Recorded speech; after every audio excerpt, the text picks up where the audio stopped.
참빛교회 수요 성경 공부의 시간이 돌아왔습니다. 저희가 성경 일독을 하면서 한 권 한 권 함께 나누면서 나아가고 있는데요. 오늘 함께 나눌 내용은 선지자 중 예레미야에 관한 내용입니다. 예레미야는 남유다에서 예루살렘에서 이제 유다의 마지막 때에 섬기고 있었던 제사장이었습니다. 근데 하나님께서 그를 부르셔서 이스라엘 백성에게 그들이 언약을 어긴 것에 대한 심판의 경고의 메시지를 주시기 위해서 선지자로 부름을 받았습니다. 바벨론을 하나님께서 도구로 사용하셔서 유다를 심판하러 올 것이고, 그리고 바벨론 침공을 직접적으로 경험한 그러한 선지자입니다. 예레미야가 20여 년 동안 이렇게 사역을 하고 난 후에 36장에 보면 나오는 내용인데요. 하나님께서 그가 지금 전했던 모든 설교 말씀들, 그가 기록했던 시들과 에세이들과 글들을 글로 문자로 남기라고 명령을 하십니다. 그래서 바룩이라는 사람을 고용을 해서 그가 편집을 했는데, 바룩이 예레미야의 그러한 말과 그가 선포한 메시지뿐만이 아니라 예레미야에 대한 내용들도 함께 모아서 편집을 해서 기록한, 편집한 책이 바로 저희가 성경에 가지고 있는 예레미야서입니다. 예레미야는 하나님의 그 정의와 은혜를 선포한 그런 선지자라 할 수가 있습니다. 근데 이 선지자가 단순히 이스라엘에게만 이 말씀을 전한 것이 아니라 온 만국에, 열방 나라에 또 이 메시지를 전했다라는 것입니다. 그래서 이제 예레미야에 대해서 조금 더 깊이 살펴보도록 하겠습니다. 먼저 지금 말씀드린 것처럼 예레미야에게 하나님께서 또 이스라엘에게, 여러 나라에게, 왕국에게 하나님의 말씀을 선포하라, 그들에게 하나님의 심판에 대한 경고를 하고, 또 거기에 경고뿐만이 아니라 하나님께서 주시는 그 소망의 메시지를 전하라라는 그 목적으로 부르심을 받았다라고 설명을 드렸습니다.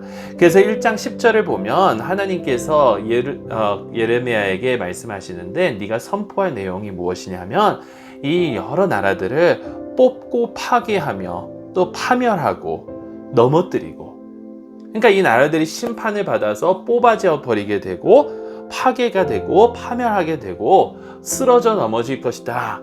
하지만 그것뿐만이 아니라 건설하고 심게 하였다. 그러니까 다시 심어지고 다시 세워질 것이다라는 심판과 소망의 메시지 두 개를 다 전하라라고 말씀하십니다. 그래서 1장부터 24장의 내용을 우리가 좀 살펴보면요, 이스라엘을 향한 그 하나님께서 이스라엘을 고발하시는 그러한 메시지와 또 그들에게 경고하시는 그 메시지가 1장부터 24장의 내용입니다. 이스라엘이 하나님께로부터 고발당하는 그 이유는 매우 간단합니다.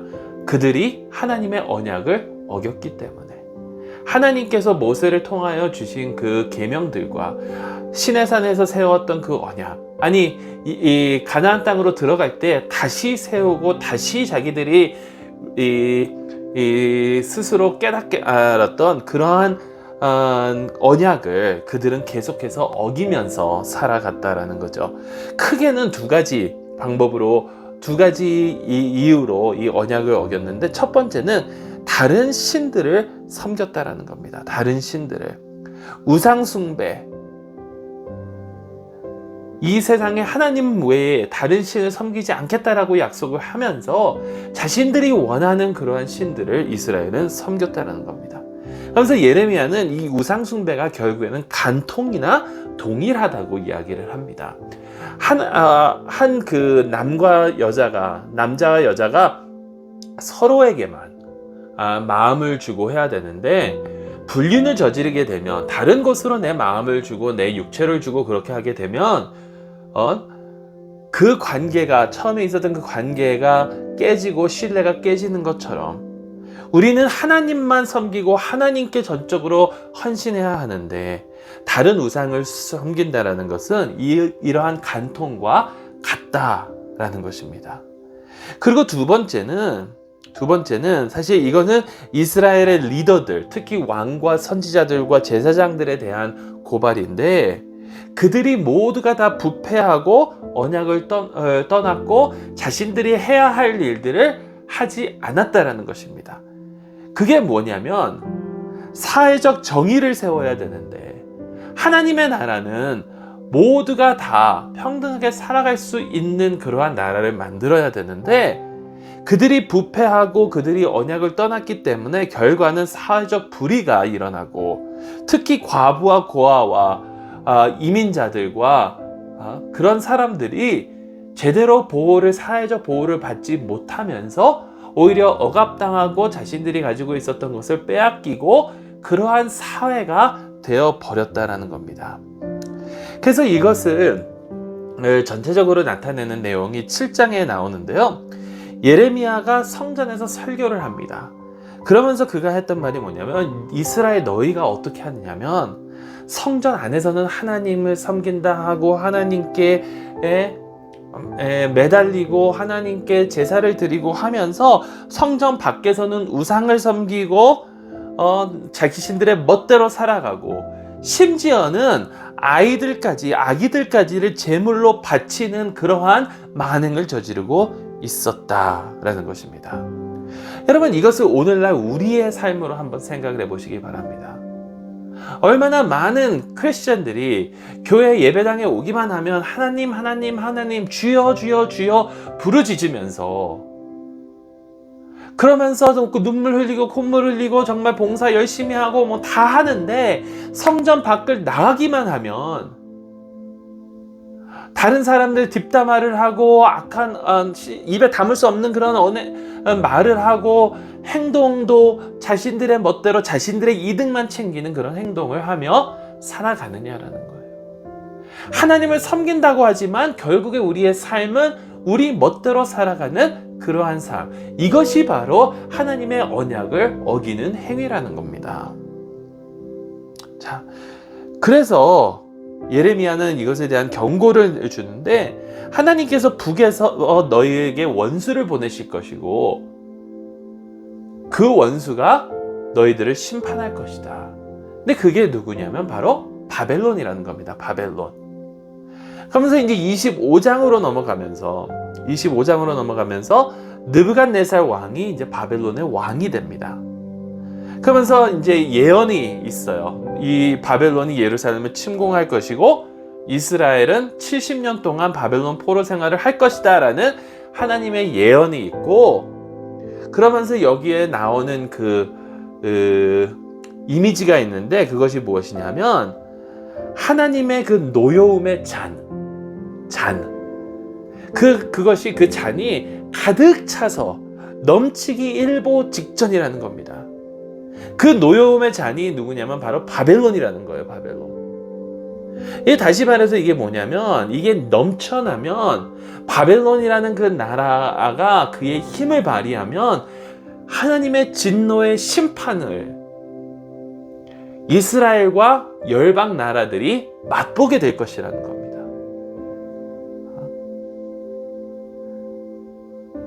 자, 그래서 이스라엘과 열방 나라로 이렇게 나눠지는데 26장부터 45장은 이스라엘에 대한 심판에 대한 내용입니다.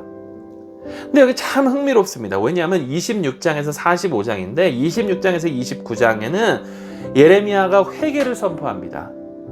근데 이스라엘 리더들이 예레미야의 말을 듣지 않습니다. 그러면서 34장에서 45장에 어떤 일이 일어나냐면 예루살렘이 실제적으로 점령을 당합니다. 그 가운데 예레미야는 핍박을 받다가 끝에 몇 사람에게 인하여 납치돼서 애굽으로 끌려갑니다. 예레미야는. 근데 이 중요한 것은 이 중간에 있는 내용입니다. 중간에 있는 내용. 30장에서 33장. 이 30장에서 33장에 나오는 내용이 뭐냐면 이스라엘의 미래에 대한 소망의 메시지입니다. 모세가 신명기 30장에 너희가 포로 생활을 할 것인데 그것으로 끝나는 것이 아니라 하나님께서 너희를 다시 부르셔서 언약을 새로 세우시고 너희의 마음을 고쳐줄 것이다 라는 이야기를 합니다. 그러면서 예레미야가 그것을 인용해서 뭐라고 얘기를 하냐면, 하나님께서 율법을 다시 세우고 언약을 다시 세울 것인데, 이 언약은 전에처럼 돌판에 세워져서 하나님의 율법이 돌판에 새겨져서 너희가 하나님의 법을 알라라고 하면 그것을 보고 공부하는 그것이 아니라, 하나님께서는 이제는 그 율법을 마음에 새겨주실 것이다. 마음에 새겨주시기 때문에 모두가 다 알게 될 것이다. 모두가 다 알게 될 그 날이 올 것이다 라는 그 예언을 합니다. 그러면서 이스라엘이 포로 생활에서 돌아올 날이 있을 것이고, 메시아를 통해서 만국이 하나님께서 진정한 신이심을, 하나님이심을 알게 될 것이다 라는 이야기를 합니다. 다시 말해서 이스라엘의 죄가 끝이 아니라는 겁니다. 이스라엘의 죄가 그들의 이야기의 마지막이 아니라, 하나님의 신실하심이, 하나님께서 이스라엘에게 약속해 주셨던 그 언약의 약속을 반드시 이루어 주실 것이다. 근데 이러한 모습이 마지막에도 나타나는데요. 46장에서 51장은 만국을 향한 심판과 소망의 내용입니다. 46에서 49장은 하나님께서 바벨론을 통하여 이스라엘만 심판하시는 것이 아니라 주변 왕국들을, 열방 나라들을 심판하시는데, 거기에는 블레셋도 심판하시고, 애굽도 심판하시고, 에돔도 심판하시고, 모압도 심판하시고, 암몬도 심판하시고, 다메섹도 심판하시고 등등, 하솔도 심판하시고, 여러 나라들을 다 심판하실 것인데, 그 이유가 무엇이냐면 그들 또한 하나님 앞에서 죄를 범했기 때문에, 하나님의 정의가 살지 않기 때문에. 근데 여기서 흥미로운 것이, 가장 긴 예언이 누구를 위해서 남아있냐면 50장에서 51장에 남아있는데, 그것이 무엇이냐면 하나님께서는 바벨론마저도 심판하실 것이다 라는 겁니다. 바벨론은 하나님의 도구로 사용될 것입니다. 그래서 이스라엘을 심판하시고, 아까 말씀드렸던 여러 나라를 바벨론을 통해서 심판하실 것인데, 바벨론조차도 하나님의 심판을 벗어나지는 못할 것이다. 왜냐하면 그들 또한 악하니까. 그러면서 바벨론이 왜 악한가? 바벨론이 하나님의 도구로 사용되면서 이스라엘과 여러 나라들을 심판하게 되면 자신들이 하나님의 도구임을 깨닫고 겸손해야 하는데, 하나님께서 자신들에게 그런 능력을 줬다는 것을 깨닫지 못하고 오히려 교만해서 이 나라들을 심판할 때에 정말 무차별하게, 처참하게 그들을 짓밟고 그들을 무너뜨리고, 그러면서 자신들의 교만함, 자신들의 능력을 나타낸다라는 겁니다. 이 바벨론의 교만은 이미 예견되어 있었습니다. 왜냐하면 창세기 11장으로 가게 되면 거기에 바벨탑 사건이 나오죠. 이 바벨탑 사건이 바벨론과 같은 원어입니다. 그래서 바벨론은 결국에는 하나님을 대적하는, 하나님 앞에서 교만한 자들의 상징이 되어버리고 맙니다. 자, 다시 요약을 하자면, 하나님의 언약을 어기고 하나님의 법대로 살지 않고 교만하고 자신들의 이득만을 생각하는 자들을 하나님께서는 심판하신다. 바벨론을 통해서 이스라엘을 심판하시고 열방들을 심판하시고, 바벨론마저도 교만 때문에 심판을 당할 것이다. 그러면서 이스라엘을 향했던 이 경고의 메시지가, 심판의 메시지가 이제 52장, 예레미야서 52장에서 이루어지는 것을 저희가 보게 됩니다. 그래서 예레미야서 52장은 열왕기하 25장의 내용을 인용해서 기록을 하는데, 예루살렘이 무너지고 예루살렘의 많은 백성들이 포로로 바벨론에 잡혀가게 됩니다. 그런데